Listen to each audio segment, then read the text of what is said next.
As Sir Nicholas Soames' grandfather, Winston Churchill, said, "How dreadful are the curses which Mohammedanism lays on its votaries. Besides the fanatical frenzy, which is as dangerous in a man as rabies in a dog, there is this fearful, fatalistic apathy. The effects are apparent in many countries. Improvident habits, slovenly systems of agriculture, sluggish methods of commerce, and insecurity of property exists wherever the followers of the Prophet rule or live. A degraded sensualism deprives this life of its grace and refinement, the next of its dignity and sanctity. The fact that in Mohammedanism law, every woman must belong to some man has his absolute property, either as a child, a wife, or a concubine, a slave, must delay the final extinction of slavery until the faith of Islam has ceased to be a great power among men. Thousands become brave and loyal soldiers of the faith. All know how to die, but the influence of the religion paralyzes the social development of those who follow it.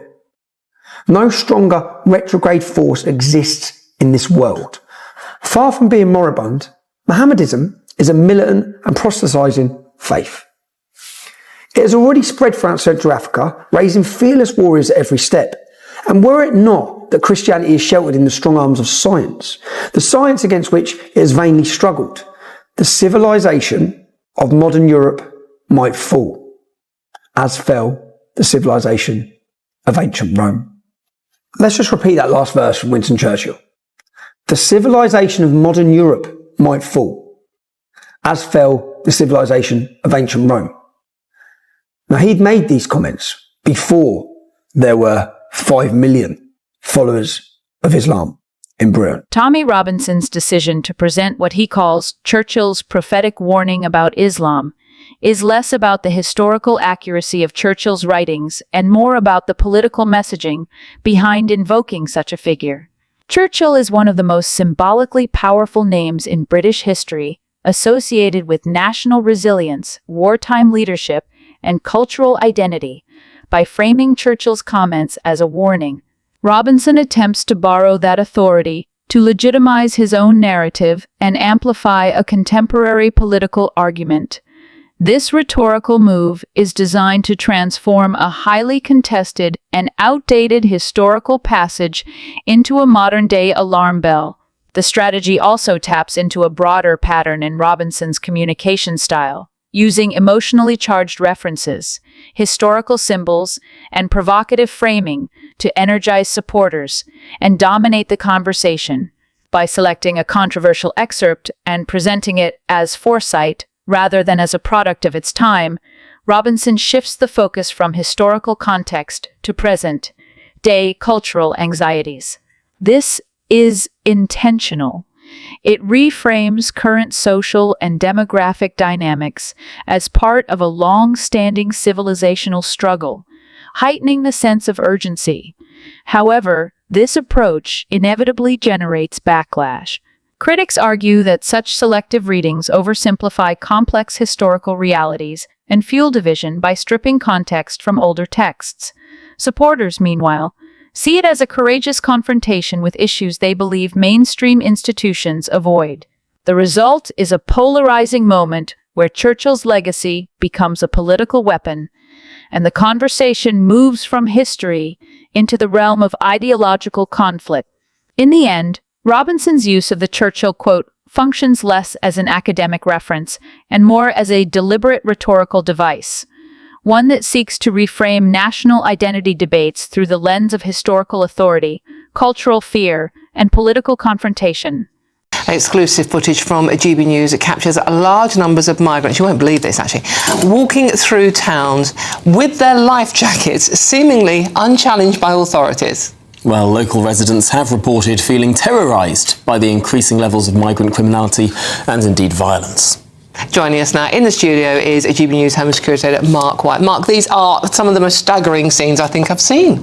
Yeah, it's a real illustration, I think, very graphic illustration of the way in which many of these small boat migrants and indeed the people smugglers are just wandering with impunity through these town centres and coastal communities in northern France. Let's take a look at this video. This is just incredible, I think, that shows a boat being carried aloft by 20-odd migrants through a residential street on the outskirts of Dunkirk, down towards one of the local rivers where this boat will be launched to act as what they call a taxi boat. They head down the river, again seemingly unhindered in that particular voyage down the river, out into the sea, where they're then used to pick up the migrants themselves.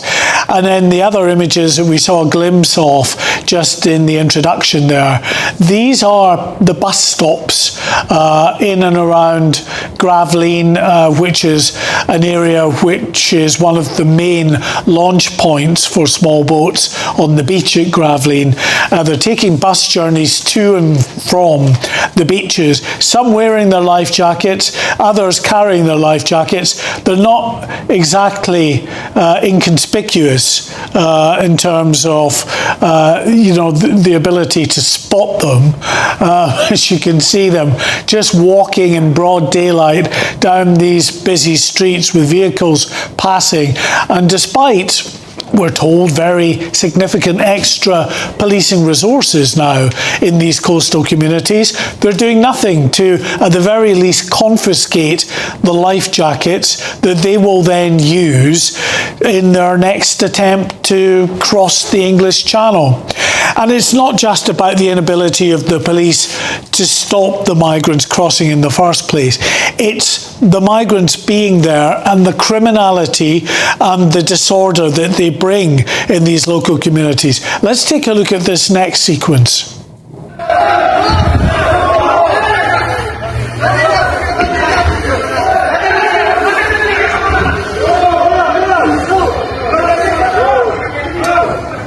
Again, this is the town of Gravelines near Dunkirk, and for our radio audience I'll just explain what we're seeing. Nighttime images of a mob of about 100 strong having been prevented from launching a boat, then rampaging through this residential neighbourhood, and it's being filmed by a local resident from their bedroom window, absolutely terrified and terrorised by migrants in what they say is a regular occurrence.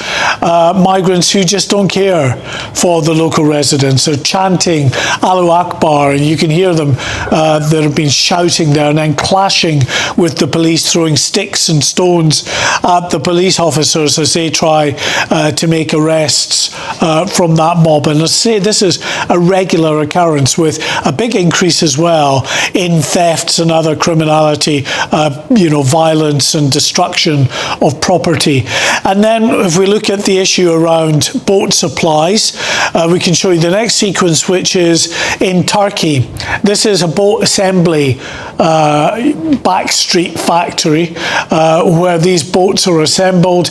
This one with the red stripe down the side of it. I was saying before they look like Starsky and Hutch, the stripes, but actually one viewer pointed out it's more like the A-Team with the red stripe down the black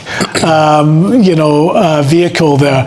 And to show you that these particular brand of small boats are being used, look at this image as we move in closer. You can see that same red stripe, very distinctive, right down the side of that vessel. And what that shows you is these are a different type of boat to the same kind of specifications, but clearly probably from a different manufacturer. So although the government can have its successes in trying to disrupt one supply line, there are plenty others out there. Because it's not the suppliers that are the problem, it's the demand. It's the demand. As long as there's the demand of people coming across the channel, paying handsomely, whoever supplies them with the boats and the means to get there, those suppliers will flood to reach that market demand.